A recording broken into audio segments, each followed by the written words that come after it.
Hello and welcome to This Week in Campbell Football. I'm Chris Sameyer alongside head coach Mike Minter, and as always, we're powered by our friends at Dunn Benson Ford.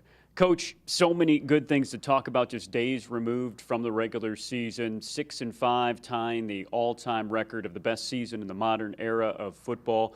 You broke the attendance record here at home at Barker Lane Stadium for the second straight year. So many good things, and this your final year of non-scholarship football. Yes, I mean, we started out so well as far as conference play is concerned, and really around that 7th to 8th week, the one thing that I was afraid of happened, and that was a lot of injuries, and we had a lot of guys go down, and it really hurt us because half our football team was being red-shirted and couldn't play, and so the depth showed up.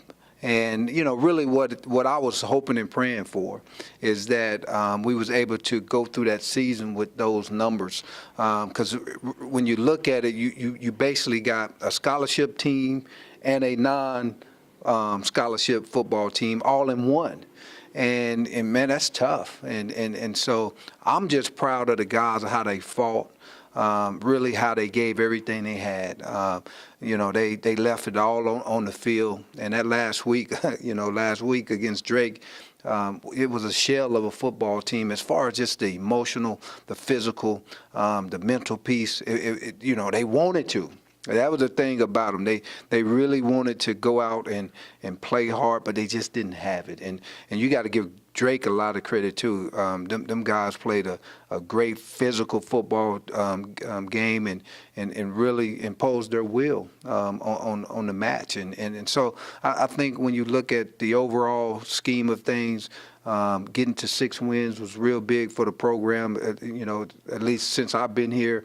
And, every year we're getting better. It's a steady Eddie type approach, and we just keep building and we took another step forward to really where we want to be, and that's a powerhouse in the FCS division. And so moving from non-scholarship to scholarship helps that, right? And so the seniors, I can't say enough about the seniors and what them guys brought to the table, the leadership that they brought. To be able to help this football team go 5-3 in conference play, and probably finish up third there in conference. So you go from when I got here last place to third place, and so you got to feel good about it. You don't feel good about the last game. You want that back. But at the end of the day, you got to deal with that. Now you got to get ready for the offseason, because everybody in the organization, from me on down, have to get better. And so how are you going to get better so we can go into the Big South and compete the way we need to compete in that first year? 6 wins this year, tying a single season record. And here's a look from one of the many good plays from each of the 6 wins. Game 1. Methodist, Daniel Smith to Brian Bailey. Great throw, great catch, unbelievable. You started to see a little bit what Daniel Smith can do as he was closing out that game. This is a tough throw. Listen, great elevation on the ball, right over the top of the shoulder. I think the guys practiced that play over and over and over all off season. It was just really good to see. On the road at Stetson, Carlos Merritt with the pick 6. Hey, that guy that he just caught the ball over, 6'7", 6'8". A great job by Carlos of tracking the football, not worried about the receiver. I think most safeties, young safeties, what they do is they get their eyes on the receiver and not the ball, and Carlos did a great job of tracking that. Back at home, Morehead State, Will Howard. What a catch and another great throw. A great throw by Daniel again, and Will Howard, again, a guy that got hurt throughout the season. We really missed him later on down the stretch. But when you have a 6'3", 6'4" guy able to control the body like that and find and track the football and make that catch, keep his feet in bounds, great job. The Valpo game, Zach Roderick making a similar catch on the other side. I told you we practice that all the time now, over and over and over, and it looks easy, but that takes a lot of practice and a lot of execution to make that play. You guys went up to Ohio taking on a perennial power, and this is the Gerald Wilkes interception to seal the win. That was a big win for us in this program, and really was the peak, as you look back at it, as the peak of the season, and Gerald making a play to seal the deal. You're undefeated against your rivals from across the state in Davidson and Daniel Smith with a highlight reel 80-yard run. Hey, listen, Daniel told me he didn't know he could run that far. Now we know he can. Great job by Daniel, breaking tackles, stiff-arming people, and then really using his speed to outrun everybody else. And finally, one more from Dayton, Aaron Blockman, injured for most of the year, but when he was in, how valuable was he? Oh, yes, man. Anytime that you got a guy that can run like that and make plays. Great throw by Daniel. Let him run up under it. And, again, exciting year. We got to 6, and hopefully we get better than that next year. And speaking of next year, scholarship football coach, and, now you kind of have to build up like you did when you first got here. I think some people think, okay, next year you get to give out 60-some-odd scholarships and you'll have as many as the other team, but it doesn't work that way. You've got to kind of give them per class. Explain a little bit about how the next couple of years are going to go. Yeah, so, Chris, what happens is you got to progressively get to where you need to get to, which is 63. When you're talking about playing these other teams, you have 22-year-olds, 23-year-olds who got those scholarships. They scholarship players. What we're going to have is 18 and 17-year-olds who got those scholarships, and that's the difference between the two programs, is that we have to build up and these guys have to mature. They got to get old enough so they can compete at that level. And so it's going to be a big, big challenge. Last year we was able to give roughly about 18 scholarships. We spread that out over about 21 guys.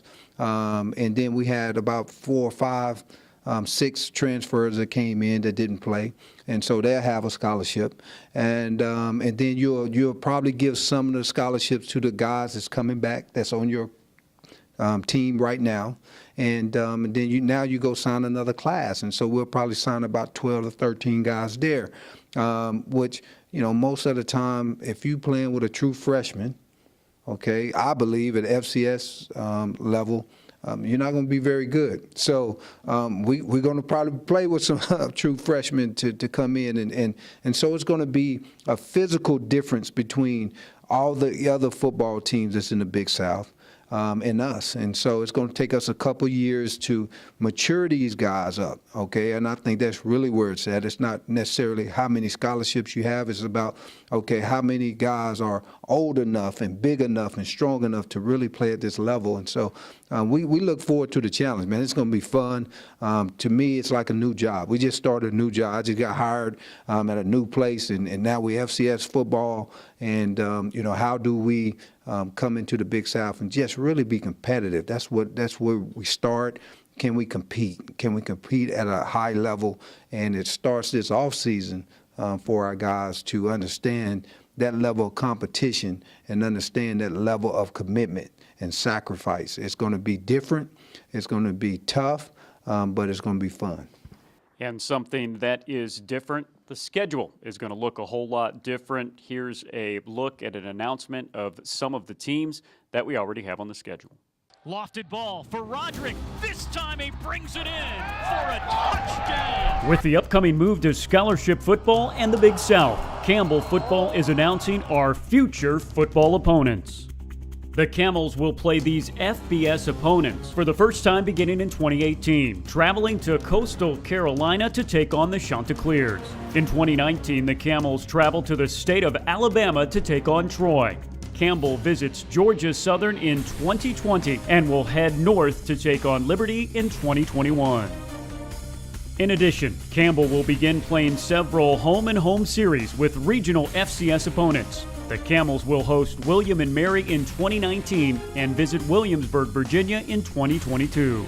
Campbell will visit Mercer in 2019 before hosting the Bears in 2020. Also in 2020, the Camels make the short trip up I-40 to visit Elon before welcoming the Phoenix in 2021. Coach, so exciting. There are teams there's teams that our fans can get to on road trips, and there's some very good teams coming up from you guys in the next couple years. Yeah, I say, when you look at Coastal Carolina next year, that's going to be a really, really tough football game. Of course, it's an FBS opponent, and so you get a chance to, play somebody at that level. The last time we kind of played somebody who was transitioning to that level was App State. And that was different football, okay? And so our guys got to understand that Coastal is going to be at another level. Then you start talking about Troy, another FBS opponent that you're going to get a chance to play and compete with, and that's going to be fun. That's going to be challenging because they really, really good, and they play really good football over there, of course. And so again, all those type William and Mary, I don't think we ever played them, and I think their school and their academics and the prestige that they bring, they're going to come here. So we got a home and home with them, and that's really, really big. And so those type things right there is really what helps recruiting, because now we can go in the living room and tell these guys, no, you're going to play big-time opponents. You're going to play those teams that passed you up. And now you get an opportunity to go out there and do that. And so, that's going to be fun to go out there and really get that going and really see where you're at. Coaching staff, players, organization, school is going to give us a lot of footprint around the areas that we need it, and it's going to be fun to see. I'm telling you what, I can't wait. The fans can't wait. He's got a lot of work to do. He can wait a little bit, but as for this show, we will talk to you again in August. Of course, GoCamels.com, always covering this football program as we make the transition into scholarship football. Thank you for watching and supporting this program. It is going to be fun, so stay tuned. For head coach Mike Minter, I'm Chris Haymeyer saying so long, and we'll see you next year on This Week in Campbell Football.